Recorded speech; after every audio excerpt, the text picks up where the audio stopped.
Programa Casual. Há 18 anos ininterruptos na TV de Campinas e região. Olá, que prazer estar com vocês novamente.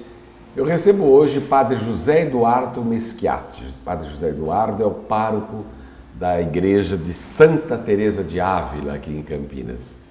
E este ano está comemorando 500 anos de nascimento da santa. E, naturalmente, dentro de todo um contexto festivo, religioso, mas existem as ações dentro da igreja que são importantes que a comunidade conheça, é muito importante. São ações que são feitas para a população de Campinas e da região, até porque Santa Teresa d'Ávila é uma santa pouco conhecida dos brasileiros, entre aspas, e precisa que se conheça um pouco de toda a sua história, da sua vida e principalmente o porquê da paróquia em Campinas. Padre José Eduardo, é um prazer tê-lo novamente em nosso programa. Prazer, muito bem-vindo, o senhor já esteve aqui outras vezes. Mas são 500 anos de Santa Teresa. Isso. Que certamente, eu não sei, me perdoe ter dito que ela não é tão conhecida dos brasileiros, mas eu creio que não é mesmo, né? Não, a mais conhecida é Santa Teresinha, do Menino Jesus, que é carmelita também, mas foi mais do nosso tempo, né? Na virada do século XX, mas é de inspiração da Teresa, né? A Teresinha se inspirou na Teresa de Jesus, né? De Ávila, que Santa Teresa nasce em 1515, um conturbado século das navegações, das descobertas, que a gente hoje fala da mudança de época. Eu falei um pouco da outra vez, né? As mudanças de época que são tão poucas ao longo da história. Então, ali pelo século XV nós tivemos uma mudança de época e hoje estamos tendo. Os estudiosos dizem que estamos atravessando, né, deixando a modernidade e entrando para a pós-modernidade. Então, hoje é a emergência do sujeito, que tem dados positivos. Claro que para as instituições é um momento de repensar, de reavaliar, mas eu acho que... Aliás, a igreja está repensando muito, né, ultimamente, com o Papa Francisco, né? Sim, porque são questões que estão aí no dia, tem que acompanhar. Estão na pauta do dia, né? Então, acho que o Papa, ele quer isso, né? Que a igreja saia dos muros e que ela vá ao encontro das pessoas, mas que dê uma resposta, certamente, né, ao mundo de hoje. Então, Teresa, acho que ela conseguiu, né? Ela faz parte de um movimento ali nos 1400. Teresa nasce na Espanha? Na Espanha, em Ávila, né? E ela faz parte de um movimento, imagina-se uma corrente religiosa, espiritual, que estava ali em efervescência nos 1400, que se chama Devócio Moderna. Chama assim uma espiritualidade moderna, que é um rompimento com a Idade Média, a cristandade medieval. Foi muito importante, hein? Esse virada, período, essa virada. E então a ciência começa a emergir, então vão surgindo alguns místicos, né? Então Inácio de Loyola, Francisco de Sales, Teresa é uma dessas. Carmelita. Carmelita, ela entra aos 20 anos no Carmelo. Padre José Eduardo, você falou um negócio interessante, surgem místicos. Mas o misticismo aos olhos da Igreja Católica não é pejorativo? Eu diria, não o misticismo, mas uma mística, né? Talvez o misticismo já é a mística uma no distorção, sentido, né? Etimológico mesmo da palavra. A mística na raiz, na essência, entendi. A religião não é mística, o cristianismo tem uma mística, né? A mística do ir ao outro, do sair de si, de ir ao encontro, de doar-se, essa é a mística que move a religião cristã. Bem colocado. E esse é o conflito com o mundo de hoje, né? Se a gente for comparar, então, hoje o sujeito, eu faço o que eu quero, o que eu gosto, se eu quero. Então, eu sou o centro. O cristianismo não, o cristianismo ele está tirando a pessoa do centro, porque o outro, a centralidade é do outro. Eu vivo para o outro, em função dos outros. Então, o cristianismo, ele é a resposta. Eu acredito que ele seja a resposta para esse momento, vai ser, acho que é a resposta que o atual cristianismo, diante dessa efervescência, dessa ebulição, porque eu acho que as coisas vão se acomodar, né? É um questionamento hoje das instituições. Família está em xeque, igrejas estão em xeque, a política está em xeque, governo, escola, universidade, sindicato. Vamos dizer que quase tudo, né? Está tudo em ebulição. Agora, Padre Eduardo, esta colocação da igreja com relação a, como é que eu vou colocar, abrir, digamos, portas, as suas próprias portas, para acolher de uma forma, de uma outra forma, esta população, essa comunidade cristã, é vista, por um lado, da própria igreja, como uma ousadia, digamos. Sim. Não são todos que concordam, nós sabemos, existe uma corrente tradicionalista, conservadora. E uma história, né? É toda uma história. As pessoas foram educadas. Isso, exatamente. A igreja foi educada a esperar as pessoas virem. Isso, colocar, vamos dizer que no seu pedestal, né? Sim. Agora,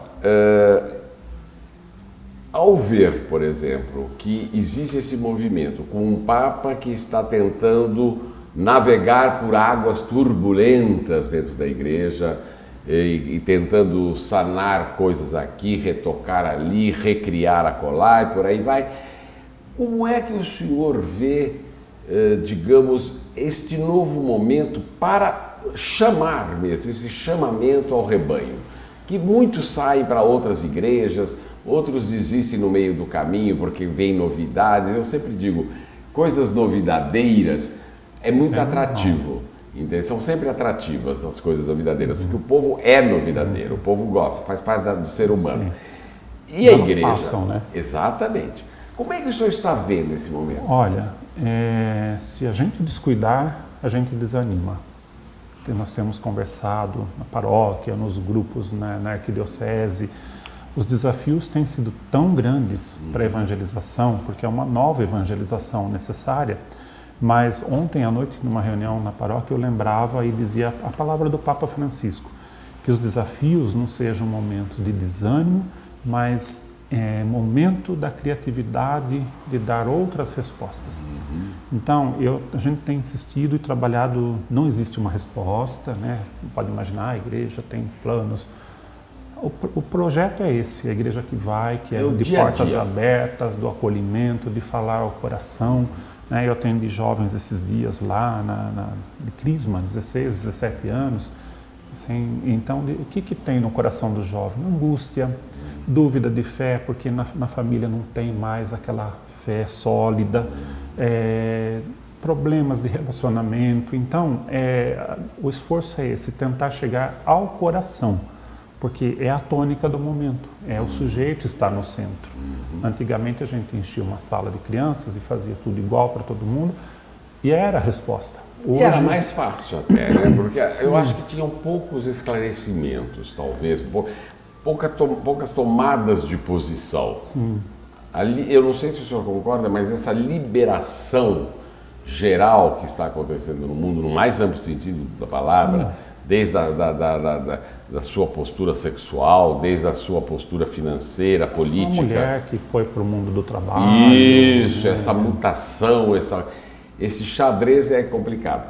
Mas o senhor vê isto com bons olhos. Desafio, gostaria que não fosse assim. Se quiser, seria muito mais fácil trabalhar em condições normais. Mas nada Mas assim, não é. Então, diante do desafio, nós temos visto assim, a grande oportunidade de dar uma resposta nova. Para situações novas. Santa Teresa, 500 anos. O que foi feito neste ano para celebrar esses 500 anos? Em Ávila aconteceram congressos, seminários, porque ela é doutora de espiritualidade, né? Em espiritualidade.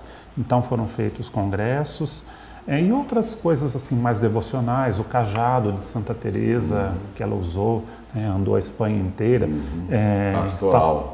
Pastoralmente, né? Ela foi a reformadora do Carmelo, construiu 32 Carmelos. Se a gente pensar na dificuldade do que é ser carmelita até hoje, então esse cajado está passando pelos Carmelos do Brasil, vai passar em Campinas agora. Não, Campinas não vai passar, Jundiaí. Então, e por que não se tem a paróquia aqui? Optaram pelos Carmelos. Carmelos, perdão. Os mosteiros, né? Embora nós tenhamos aqui também em Campinas, foi uma programação que veio lá em acordo com a Espanha. Então são coisas assim simbólicas, né? Mas nós temos trabalhado na divulgação da espiritualidade. Maravilha. Como resposta, né? Porque ela trabalha a ideia de a gente está terminando a Idade Média, aquele teocentrismo, a igreja diz tudo, explica tudo e nada fora dela. Nesses 1500, no ano 1500, retoma a fonte, né?